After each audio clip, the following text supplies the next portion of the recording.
heart of South Philly. Let's go see what the people have got to say. I'm ready to roll, baby.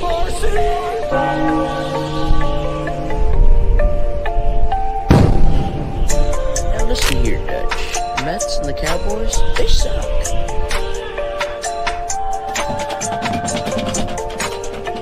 1, 2, 3, go Birds! Go Birds!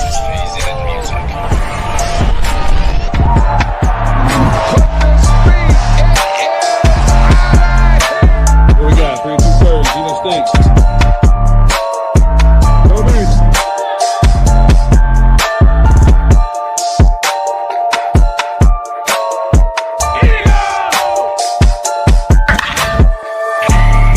Oh my gosh, Chad.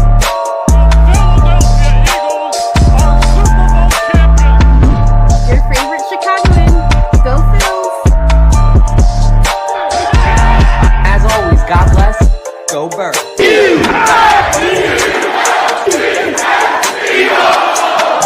Get your water ice and soft pretzels ready because you are now tuned into a 302BIRDS podcast experience. Proudly presented by TickPick, Nick's Pizza, El Diablo Burritos, and Klondike Kate's on the heart of Main Street. Let's take it to the show. Yeah, baby! In case you forgot, this is your weekly reminder. The Philadelphia Eagles are world champions. What's going on, everybody? Welcome to another episode of the 302BIRDS podcast, weekly broadcast. I'm Dalton, joined by KJ McCoy, Ashley, Josh, and Jack on the mics tonight, respectively. We got a jam-packed show for you guys, as always, breaking down the latest and the greatest in Philly sports. We're going to be doing a little series update with the Braves. We're going to be diving into Kyle Schwarber's contract situation.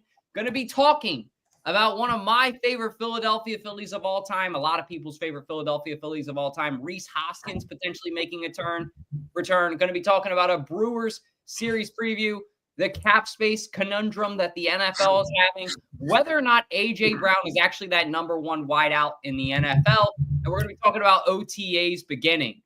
But other than that, Memorial Day weekend's here, and it's Dallas week all summer long. I mean, how are you guys feeling?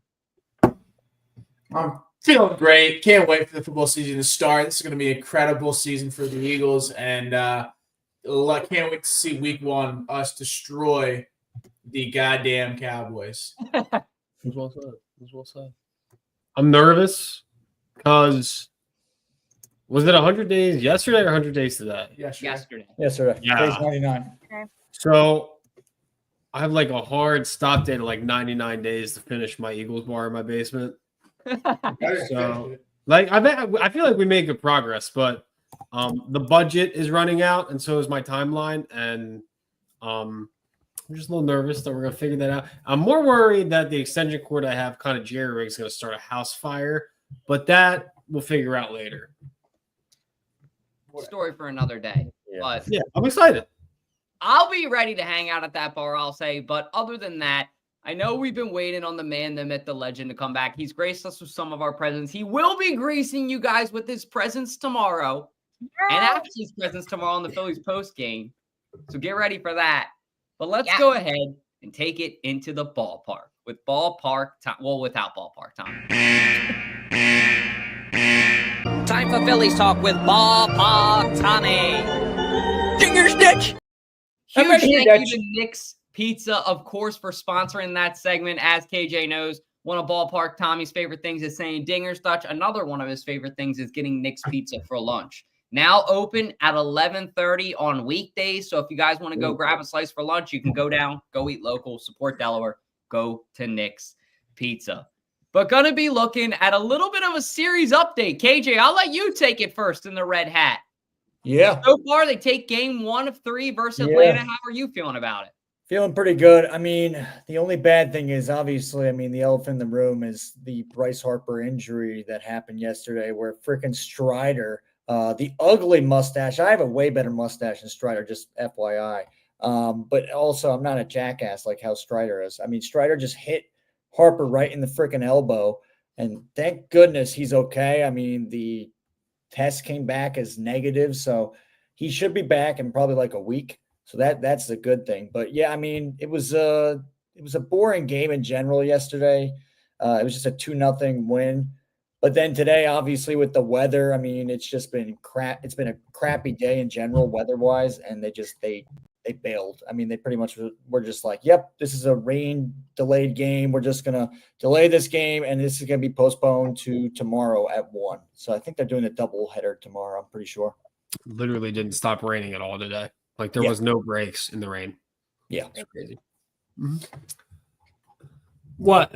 No, I think that we watched that game last night. I think, and it's funny that he came on television and was like, "Oh, I didn't mean to do it," but like, it's like I feel like Strider and the Braves have an out for Bryce Harper, so I think it was intentional. The league needs to make him change his pants. Like it was they're just horribly too tight. I don't understand. Like it's not attractive. It's weird. It's weird. The he mustache, looks I like. Bunched up, like he's like got to take a shit at all times. Like I agree with you. Looks constipated. Yeah. He just looks. And I think that him hitting Harper, I actually do agree with Jack. I think he hates Philly so much. I don't know if you guys saw that interview where they asked him and he's in his Hawaiian shirt and he has his ear pierced and he's like, yeah, I love playing in Philly. It's like, no, you don't. So I actually think Jack's onto something. I think he purposely threw the ball. Like, if there's anybody you're going to purposely try to injure in Philadelphia too, isn't it Bryce Harper? Like, why don't you try to go for Philadelphia's prized possession? Yeah. I agree. Yeah, and I mean, I just hate that dude. I really do. His tattoos he has, like up in his neck, it looks horrible, and I hate them. So I hate Strider. I think he should kick rocks, and we should have fought him. I think we should have squared up. We should have dropped. Yeah, I think one of the Phillies players should have beamed him right in like a place where he doesn't like it.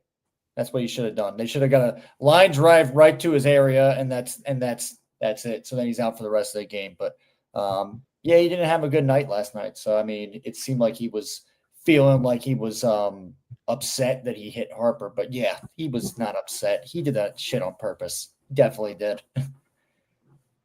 Ash, what do you think? Purpose? Probably. I did not have the opportunity to watch the game, so I was getting some text updates from the 302 Birds Phil's chat, the main chat, and then my family chat. I do believe that he's going to be okay. I think if it was anything super major, it would have showed up in imaging. Atlanta, regardless of how good or bad they are, they play us hard. The benefit is that somehow the White Sox beat the Mets today. We are going to take those victories as they come to kind of help give us that edge. Not knowing here what's going to happen. Double headers are just hard on everybody, so I'm hopeful that we can have the better edge. Weather should be fine tomorrow, so I don't see there being any issue with playing both games. You will see Tom and I on the post-game show. We are having a kind of a dry run of so that you guys can get to know us a little bit better before our new show, Sunday Dinner, premieres sometime later this summer. Get ready.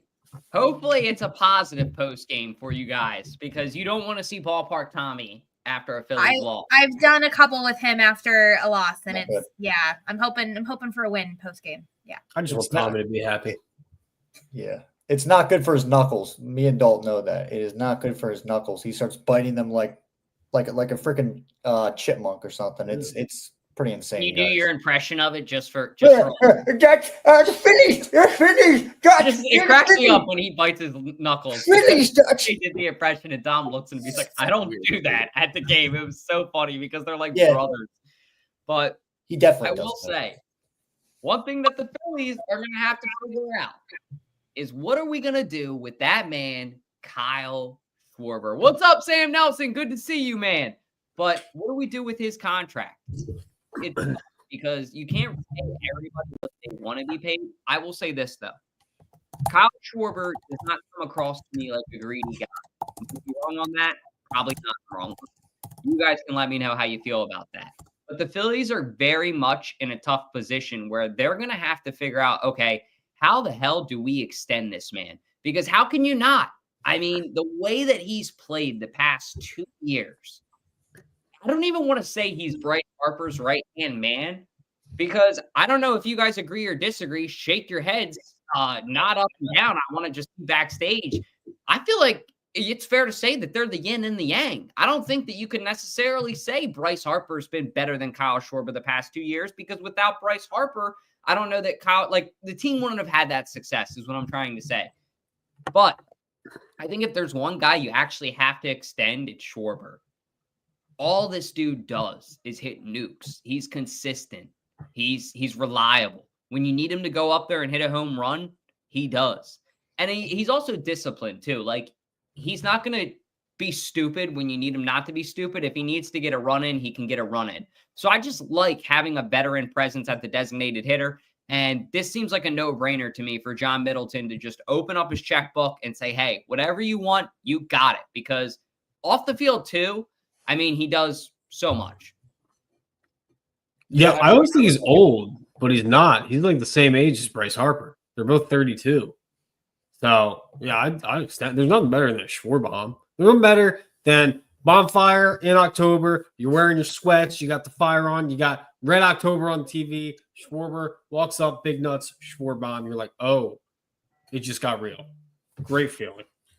Yeah, and I think, like you said, Dalton, I think Schwarber has been the most consistent bat for the Phillies this year. I mean, I think he's leading or maybe in second place right now for most home runs this season. He's kind of looking like he could be the MVP. He could. So, yeah, I think you do anything and everything to sign him to the team or extend his contract for a couple more years, because without Schwarber, I think it's going to be a weird team, and you need to pay the man. So Schwarbomb.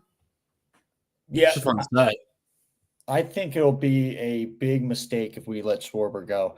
It's be a huge mistake. I mean, see him on another team, I just think it's just going to leave a bad taste in our mouth for sure. So I think we definitely got to sign him back.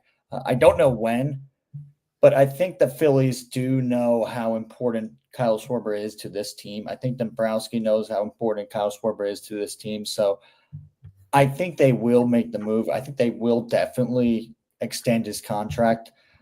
I just don't think it's going to be as quick as we think it's going to be. I think it might be maybe at like in the off season.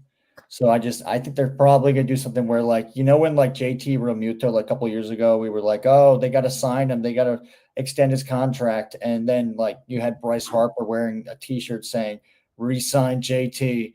And then they eventually did, but it took a little while. I feel like that's kind of going to happen with Kyle Schwarber.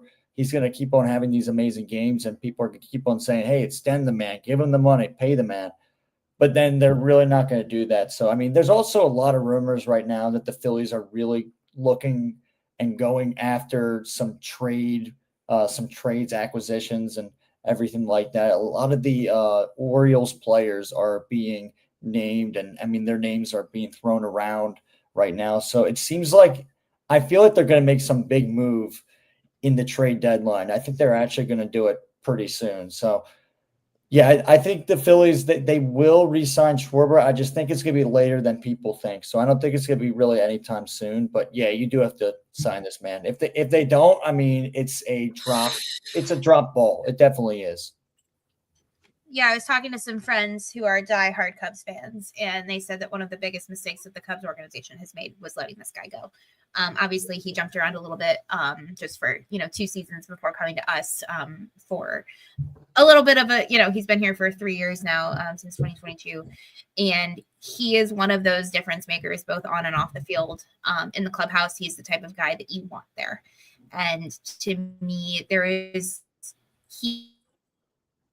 he has really, he's always been that guy when we needed him, but this season even more so. I've seen it in every game. So if we do not sign him, I would be incredibly upset. It would be a huge mistake, and I think we could kiss our chances at a championship goodbye. Yeah, I think this has got to be the biggest no-brainer in possibly Philly sports history.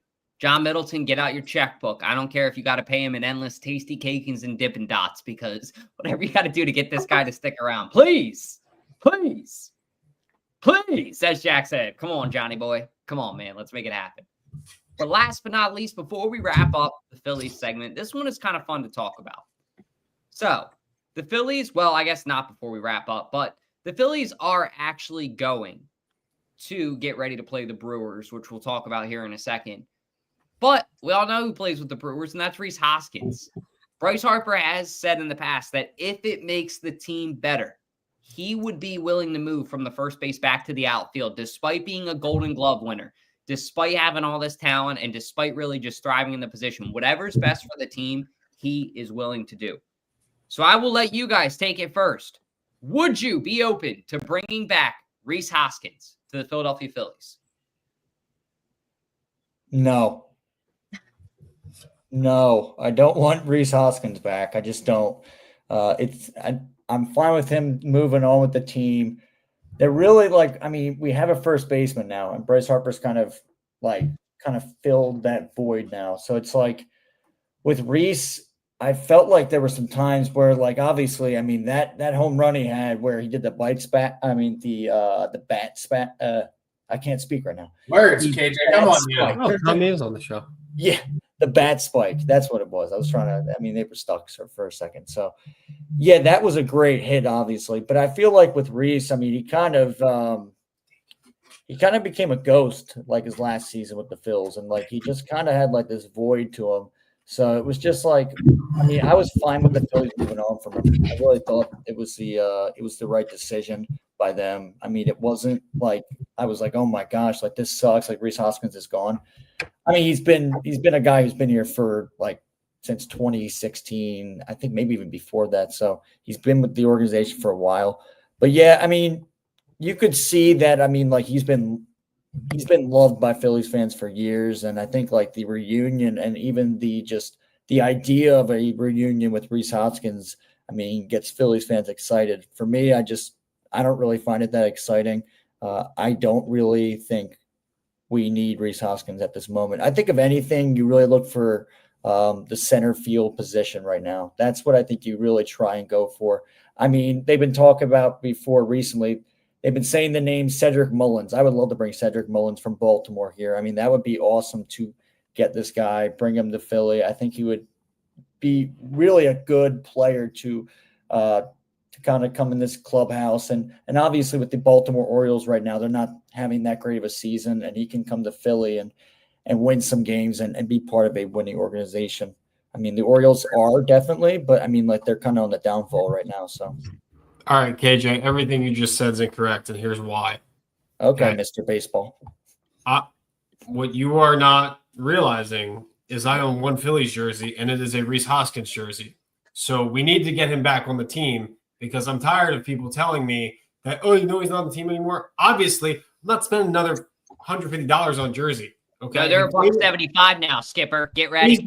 God, it's a lot of inflation because of the damn tariffs. Yeah, I'm not buying another jersey. I like Rhys Hoskins. He's got a sick mustache now. And he was also another Schwarbs guy where he kind of just walked up and hit dingers. It's exhilarating. I don't care. He doesn't have to play first base. He can play outfield, can he? Can he play DH or we get Schwarber out in the out? No, Schwarber not in the outfield. No. I think Tom just had an aneurysm backstage. Yeah. No. Schwarber would not be good in the outfield. He's fat as hell. Anyway, I think me being selfish, I would like Rhys Hoskins back on this team, right? But the only issue is we have a lot of moving pieces to move around if he came back to Philadelphia, and I'm not sure if we get rid of Castellanos, if we get rid of Marsh, or if we get rid of Rojas or things like that. So I would love for him to come back to Philadelphia. I think it would be kind of match made in heaven. But at the same time, what does that mean for the rest of the team? Who are we going to get rid of and things like that? So I would like him to come back, but at the same time, it would be kind of hard. Can't we just teach him how to pitch? How hard is it to learn how to pitch and make him a really it's very hard. And that's why I called Zepp Mr. Baseball, everyone. Yeah. I don't care. KJ 1, Zepp none. I give the advantage to KJ on that one for the baseball round. Wait till we get my jersey. Then it's going to be on Unfortunately, Scott Kingery has number 17 now, Zepp. I got to say, with Jack's point, I agree with how he put it. Selfishly speaking, I think is probably the best way to phrase it. Selfishly speaking, yes, all day. Hell yeah.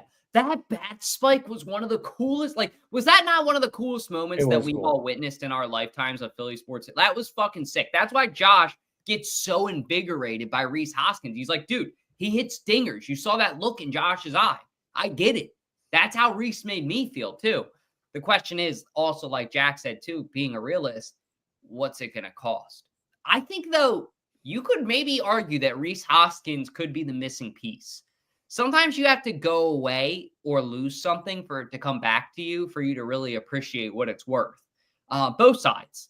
And I think that Rhys Hoskins really if whether or not he wants to admit it or not, and the Brewers were, I think, a better team than the Phillies last year. Whether or not he wants to admit it or not, I think that he envies the Phillies and he would like to be on this team. He would like to be on this roster. This is home for him. So if there's a way that the Phillies can make it happen, and Dave Dombrowski and Rob Thompson come together and they're like, hey, this roster we have, we don't feel is good enough. This isn't going to give us that spark that we want in September. Who gave you the spark in 2022 on his way out right before we lost him? It was Rhys. When you really think about what invigorated that whole playoff run, what really got our juices flowing, it was that bat spike. That was where it all started. There were a couple of moments before that, don't get me wrong. I think there was the Attaboy Arcia that maybe happened before that or right after. But my point is, that moment for me is the moment that I remember in my head when Rhys Hoskins threw down his bat and he went, like that. That's the moment in my head that I went, holy shit, this team is winning the World Series. And in my head, I also went, holy shit, this team could win the World Series. I haven't had it since 2022. I don't know. Yeah. But that's all we got as far as Rhys Hoskins. Talking a little bit of a preview. I know we've been talking about the Brewers a little bit, but KJ, we'll kick it to you first, then we'll take it to Jack and Josh. Are you nervous about this Brewers team? Do you think that this is a good test for the Phillies? Really quick stats-wise, 5-5 against the Brewers in our last 10. Mm-hmm. I'm not nervous because I will be at the game on Saturday. I will be there with a bunch of my buddies, so that is the good news about it. And I'm 5-0 right now at Phillies games this season. I'm 5-0, and I'm looking to go for 6-0. So the bell will be rung back there, and the Phillies will take the win on Saturday, and they'll probably take it on Friday. But then Sunday they will probably. I'm trying to think because Sunday they'll probably play them too. So. I think they'll probably lose that game on Sunday, though, unfortunately. But, the Brewers are kind of I haven't really been watching the Brewers. I mean, I don't really pay attention to them that much. But I think for the most part, I mean, they're a decent team. I haven't seen them in the standings that much. So, but from what I've heard, I mean, they have some pretty good talent over there. I mean, they obviously have our buddy Rhys Hoskins, too. So that's the one thing. So, we'll see if he plays this weekend. I mean, that'll be a cool reunion to see him come back. Because last time when he was here, he actually hit a home run against us. I think a couple, actually. Josh, are you wearing your jersey this weekend? No. Well, maybe. I don't know. But I'm not worried. It's June baseball. Yeah. We'll be okay. We're, kind of on an all-time tear. Yeah, they're beating, really bad teams, but still not worried. June baseball. We'll be okay. Dollar Dog Night. Oh, Dollar Dog Night. I'm going to the Wilmington Dollar Dog Night next Wednesday, doing the 999 challenge, allegedly, with some people from work. Oh, there you go. Are you actually doing it at the Blue Rock Stadium? So I am, but I don't have a DD, so I think I'm going to do a 994 challenge, maybe. I can't drink 9 beers and drive Can we home. meet up with you and help you vlog this like a OG Barstool Donnie does vlogs, but Zepp does a 994? Or maybe I'll drive you. I mean, so my one buddy from work is actually a legit competitive eater, and his girlfriend driving him, and he is going hard in the paint at this thing. I'm going to be responsible. But yeah, I mean, I don't know. We'll see. I'm excited. But anyway, Brewers, June baseball, eat a hot dog, drink a beer. We'll be okay. Yeah, speaking about competitive eaters, I mean, there's a person that we know. Unfortunately, he had an alter ego called the Moose, and apparently the Moose is retired now. So I mean, it was shocking the 302 Birds world. It was shocking the Philadelphia sports world.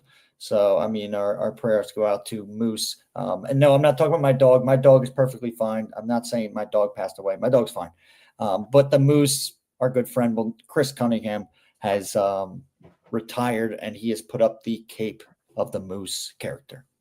I think he'll still be competitive eating, though. So stay tuned on that. I just think he's moving on with his professional, hey, this is my personality. This is myself. I'll be myself. So shout out to Moose. We love you, Moose. Thanks for supporting the pod. We love you, brother. And Chris Cunningham. Chris Cunningham. Yeah, Chris Cunningham. Yeah. Still will always be Moose to us as a nickname, though. I know Drew Likens said that, and it's gonna be tough to not call you that. And just know if we do and we slip up, we mean it in an endearing way, because it was a legendary ride. And I hope to still see it pop up again a couple times. But all in all, I mean, just really cool that he did that. And is there a competitive eating contest, Josh, that your friend's going to at this dog eating? So he does competitive eatings, but it's not at the Wilmington. It's not at the Blue Rock Stadium. We're just going to see if we can do it. It's 3 guys from work. So all right. I'm gonna lose. Maybe I'll join you. Maybe that sounds like content. What day is this? We might have to show up. That'd be kind of cool. I think it's Wednesday, June 4th, but it's like an early game. Hold on. Let me check. But anyway, my strategy is this. Eat 9 wieners. And then eat the Whoa, ayo. No, I'm not going to eat the buns with the wieners. I'm going to separate the two because I can swallow down 9 wieners real quick. Hey, no, it's easy. Yeah, come on. No, somebody pause, man. Well, if I remember, when we all went to the Phillies game against the Cubs years ago, didn't Ballpark try and do the challenge of like this a certain amount of wait. Yes. I'll tell the story real quick before we move on, because it's off season, guys. So you get kind of a different podcast now because we're running light on time. So I will tell this story. You guys will actually love this story. This is why I love Ballpark.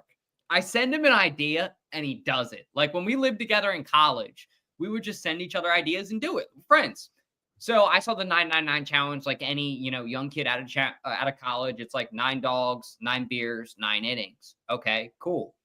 So the Phillies are playing, I think it was coincidentally, it was either the Mets or the Braves on Dollar Dog Night, which made it that much sweeter because it's like a rival game. So he's already like fired up because the rivals are in the stadium. Like, and if you guys know Ballpark Tommy, if he sees a Mets fan, he just gets like fired up. Like his blood pressure gets going. He's like, damn it, a Mets fan. Like, that's why I love him. Because that's how I am if I see a Cowboys fan or when I'm driving in Delaware, like Shardy made that video and you see a Cowboys plate.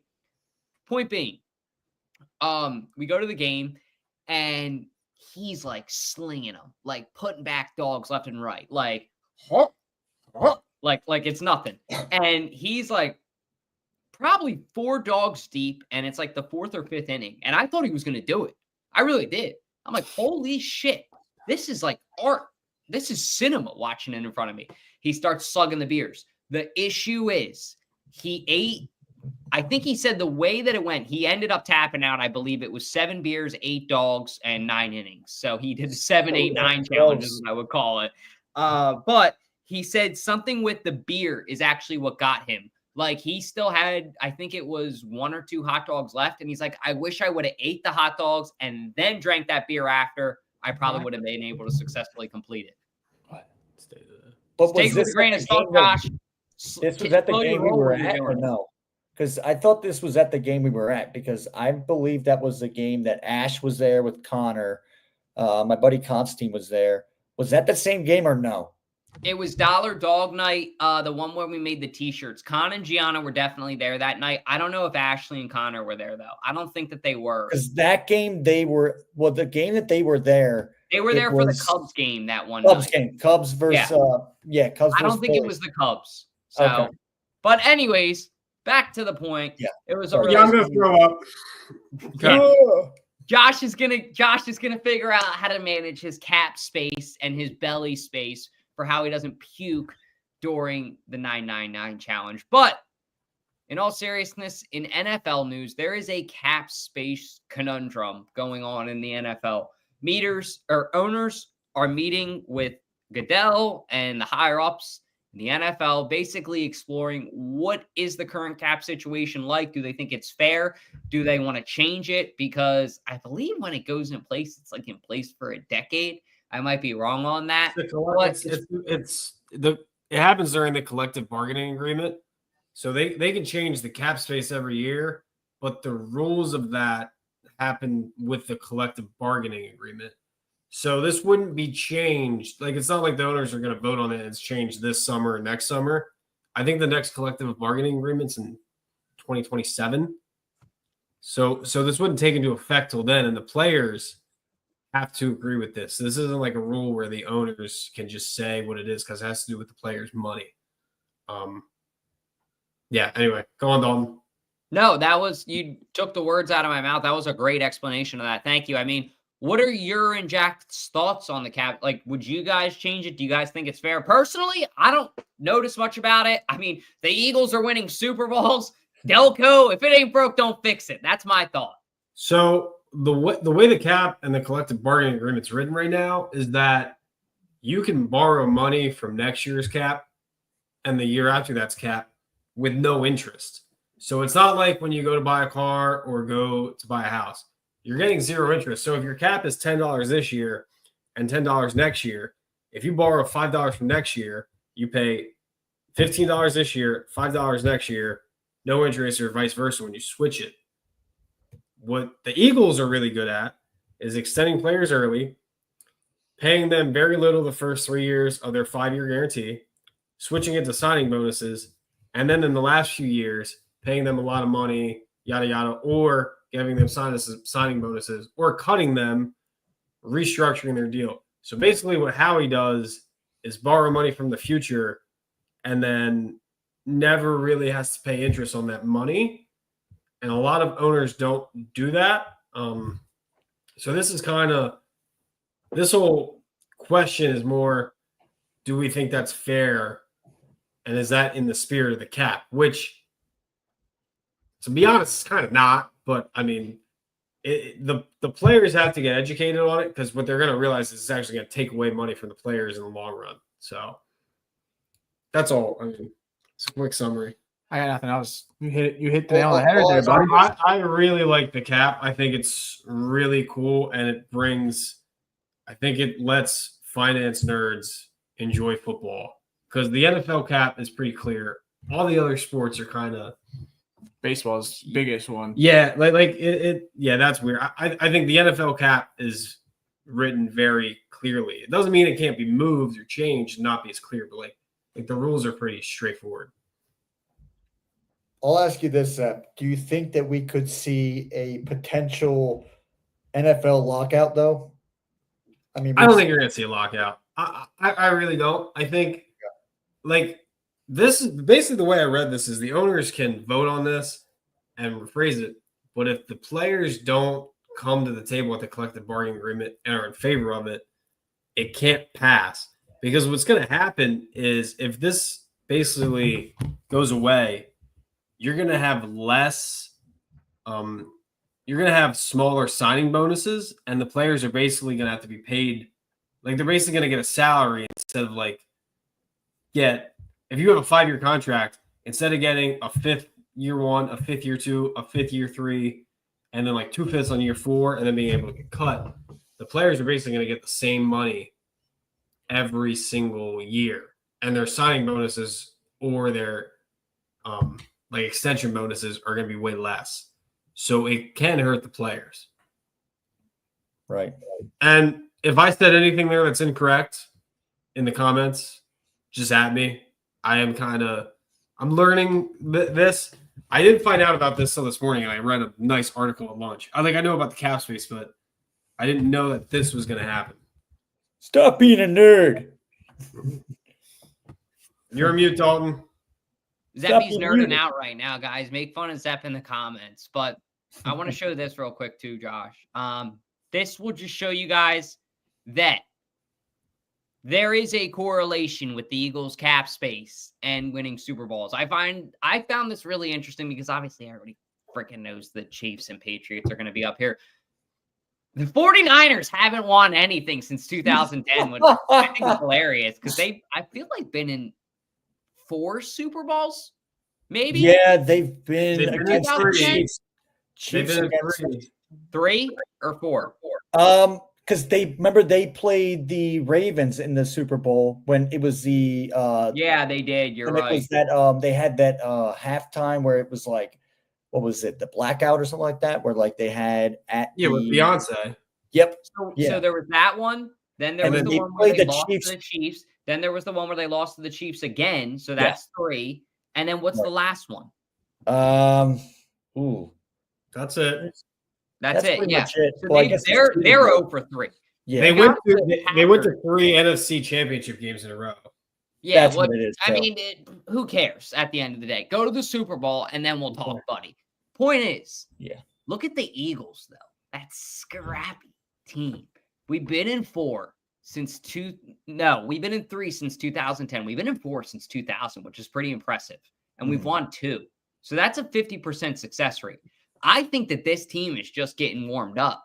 I would have been shocked not to see the Ravens or the Rams higher. I feel like the Ravens and the Rams are 2 teams that you consistently see battle it out with the Eagles. Like, if the Chiefs and the Patriots, the NFL's golden child, aren't there, and, the 49ers, the one that they like too, aren't there, I feel like the Eagles, the Ravens, and the Rams always have a pretty good shot and a pretty good team every year. Well, you also got to remember, you're basically subtracting a game able to be played from the Patriots and Chiefs every year because they always get the bye. Oh, yeah, true. So that's not a game they can win. And also, don't forget, before 2017, when McVay showed up, the Rams were like dog water. Yeah. So they had the first Brad. 7 years of this, the Rams weren't competing for anything. They were in St. Louis. Yeah. But I don't know, man. Those Rams, especially over the past 4 years, they've been making some people proud. But you know who's also been making some people proud is our guy, AJ Brown. And I'll let KJ go ahead and take this one first because I know that this is his guy. But PFF has him ranked at the #1 wide receiver in the NFL. KJ, you agree with it? Disagree with it? We kind of talked about this recently. I think it was on Sippin' Sports a little bit. I think it's fair, but then also you can argue that either AJ or Justin Jefferson is the #1 receiver in the league. I think with Justin Jefferson, he's just insane. I think it just sucks because Justin Jefferson has had a QB carousel in Minnesota. So he's had different QBs and he's gone through it with Kirk Cousins, and now he's going to have JJ McCarthy or whoever they're going to have over there. So they also had Sam Darnold as well. So he's kind of had a lot of quarterbacks to really adjust with. So, I mean, that's the only thing that I could kind of argue with. But, I mean, with AJ, he's been with Jalen Hurts. And a lot of people love to say that Jalen Hurts is so overrated and everything like that. People like to say, oh, he didn't deserve to win this Super Bowl. He was really surrounded by great talent. Yes, he was. But at the same time, though, I know people think that Jalen and AJ have this Terrell Owens, Donovan McNabb thing. It really isn't like that. They would have never won the Super Bowl if they had that. So that's the one thing with AJ and Jalen. But I think with AJ, I think putting him at #1 is fair. But then you can also make the argument that Justin Jefferson is right there, like right on his tail. That's what I would say. Fair. Jack, Josh? I think AJ Brown has really came out of his own on the Eagles. I mean, he has been one of our most consistent receivers that we have had since, Deshaun Jackson. And, I think he deserves #1 wide receiver on PFFs. Our PFF. Yeah, I was right, PFF. And just what he does, outside of the stadium is just incredible. I mean, he's a great person. He's a big proponent for mental health. And he's just definitely, he deserves everything that people, with the PFF and everything like that.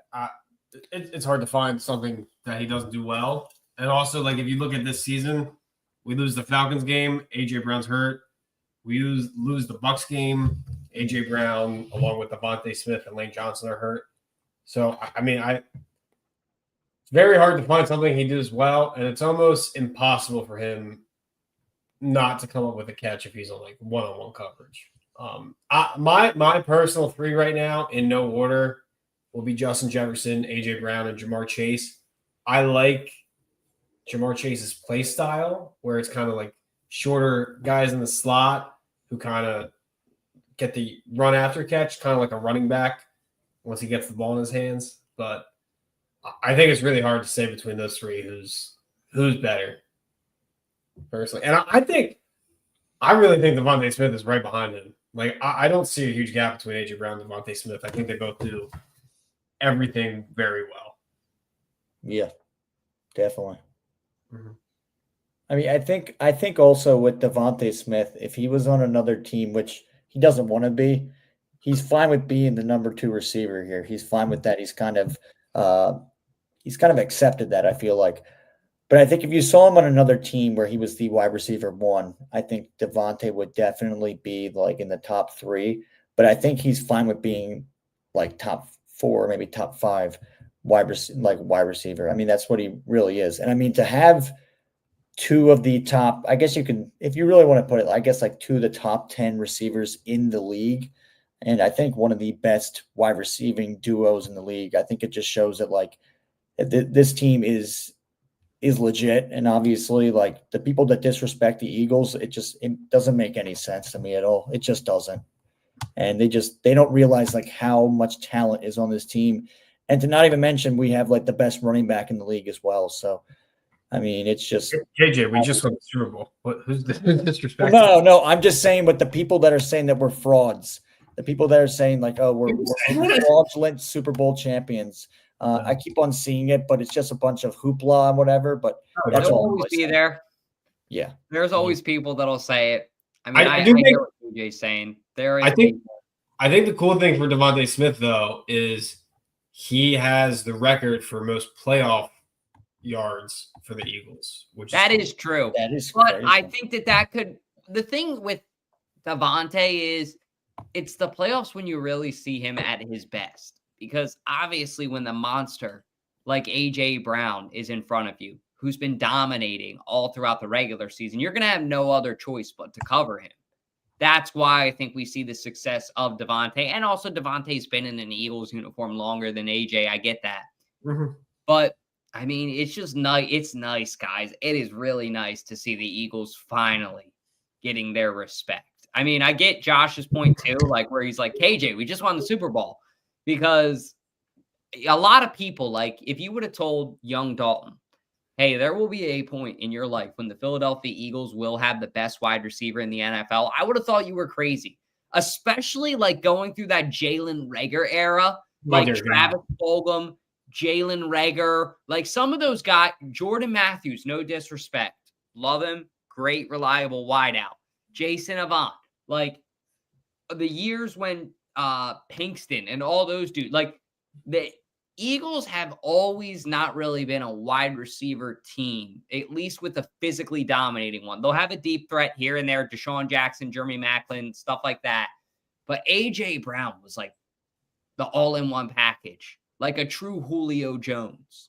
They hadn't seen that since Terrell Owens. And A.J. Brown took that to another level. So I just think for A.J. Brown, the sky's the limit.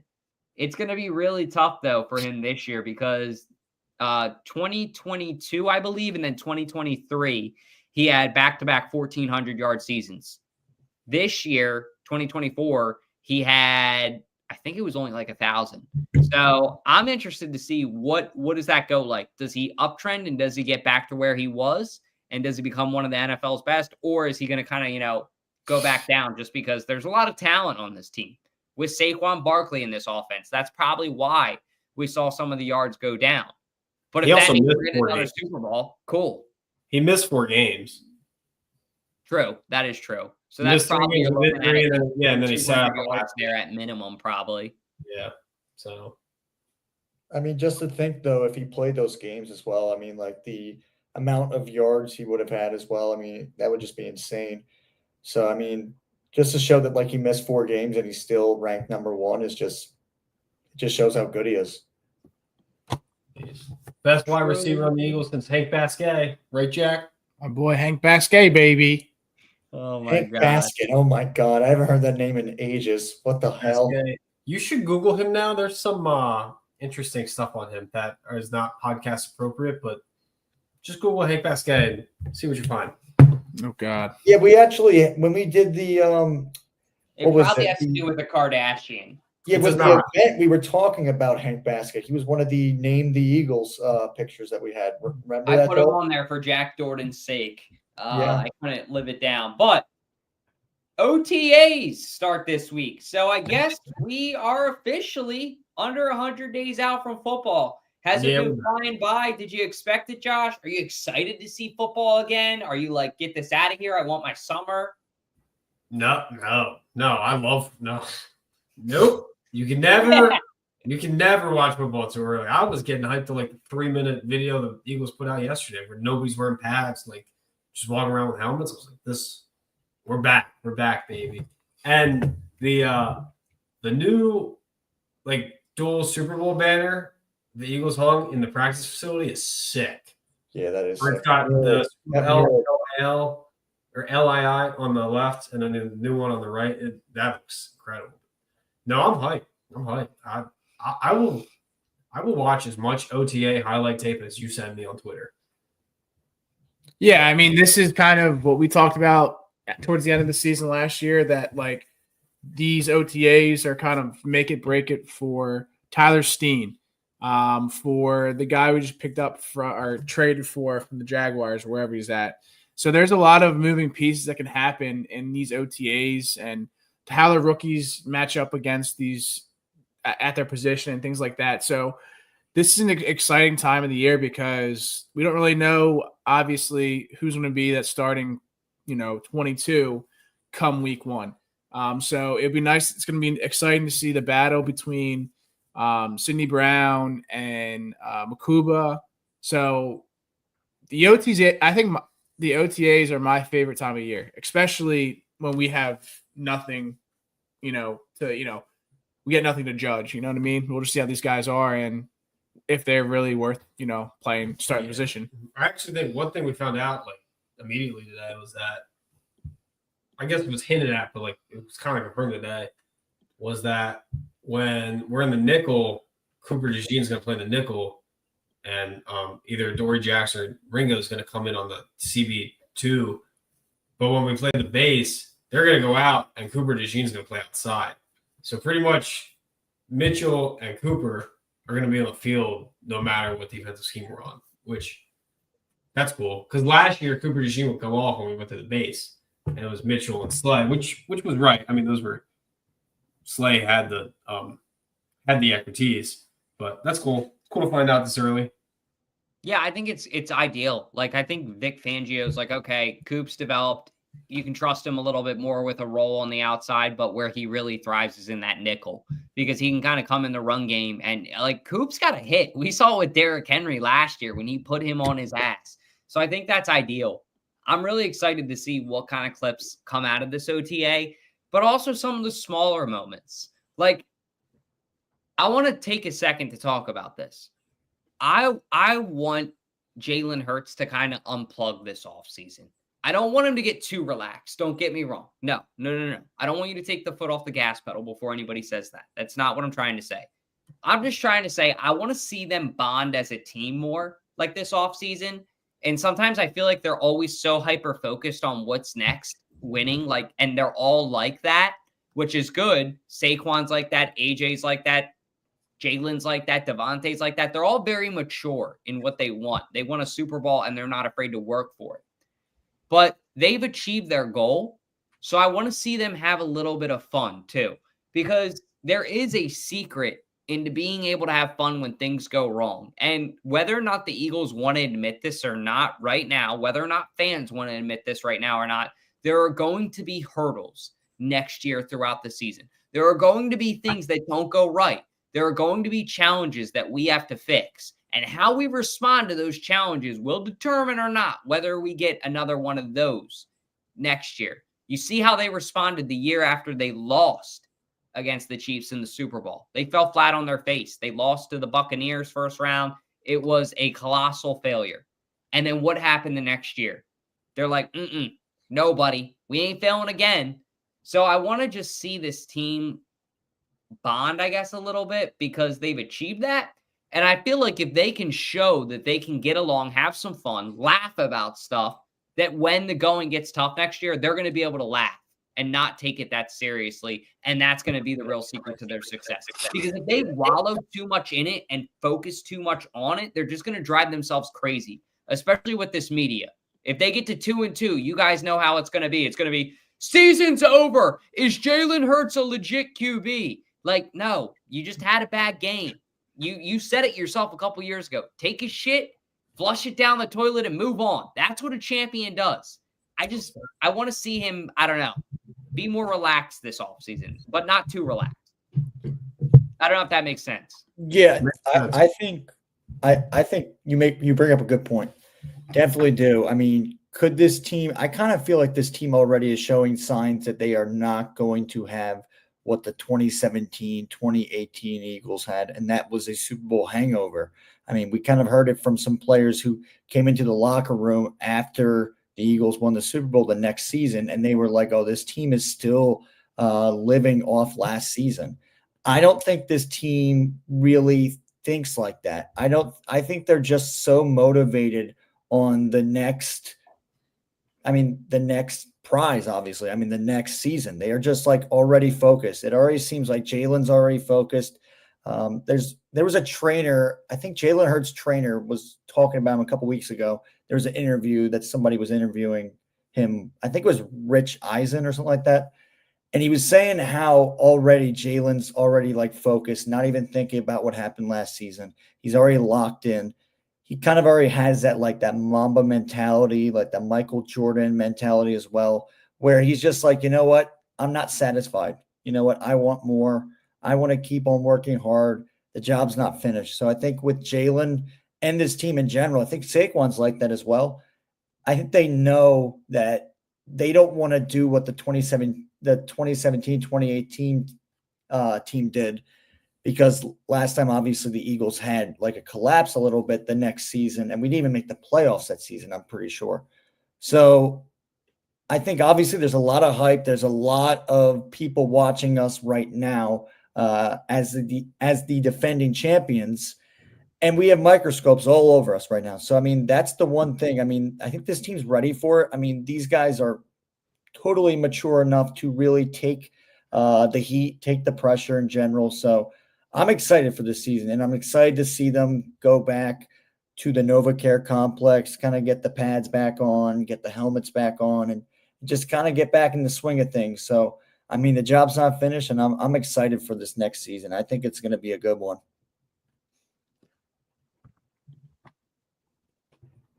Yeah, we'll see. We'll see what happens. But I know we do have a little bit of trivia before we wrap up the show tonight. So I'm going to go ahead and hit that intro.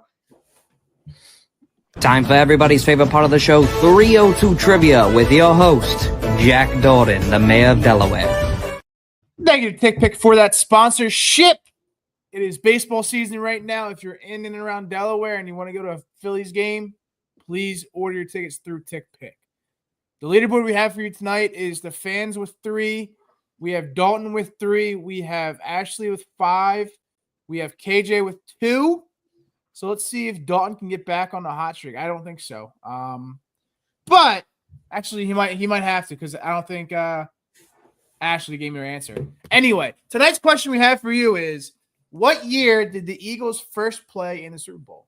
Again, what year did the Eagles first play in the Super Bowl?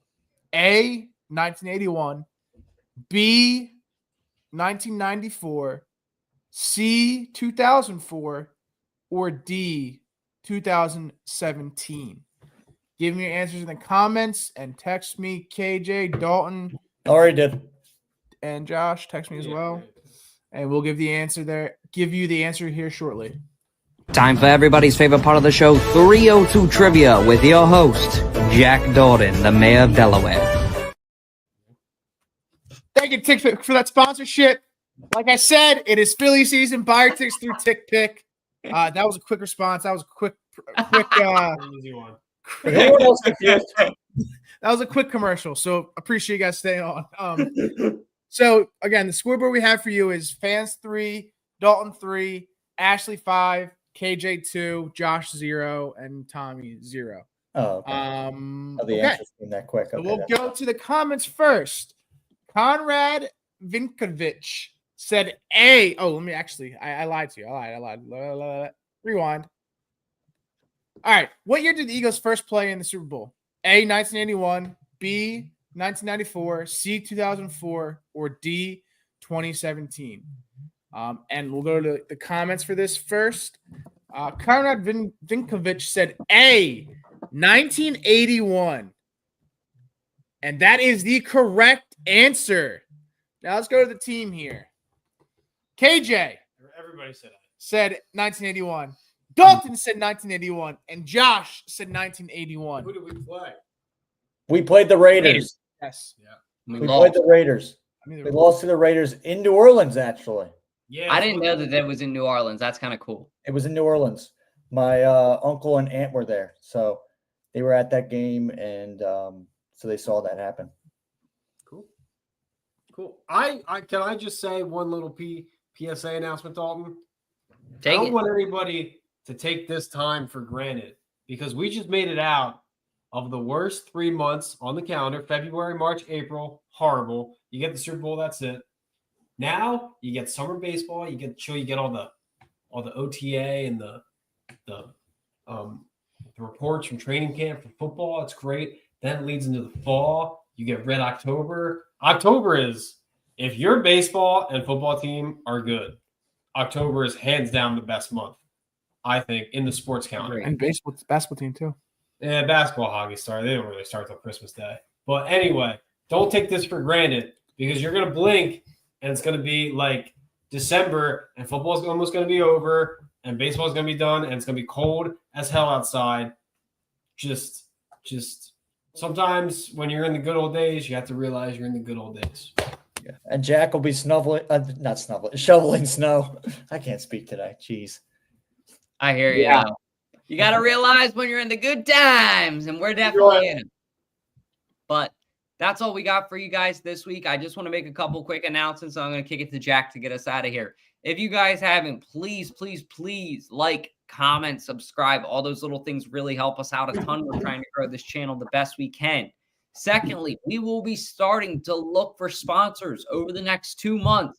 So if you or a local business or a local business owner that may want to do shows, we're willing to come to some restaurants and set up, do some Phillies broadcasts. We're really trying to level this operation and what we're doing here. So if you want to be a part of that and support it, please let us know because we would be honored to have you guys. But other than that, we're also planning out a Phillies meetup. KJ and I have that in the works. It might be next Monday night. If it is, we will make a post and make an announcement. But stay tuned because it sounds like 302 Birds Night is coming to Citizens Bank Park. Other than that, that's all I got. Jackson, take us out of here. Yes, like Dawn said, please like and subscribe. Ask for sponsorship and shit like that because we're trying to make this shit blow up out of low water. So, without further ado, hey, Josh! Where'd he go?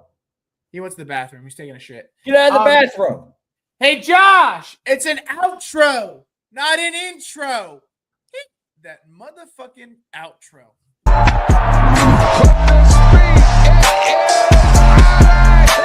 What we got? 302 birds. Stinks. Go Birds.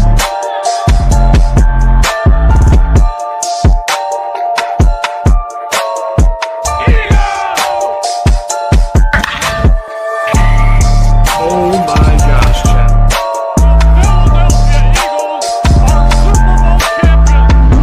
Your favorite Chicagoan. Go Phils. As always, God bless. Go Birds.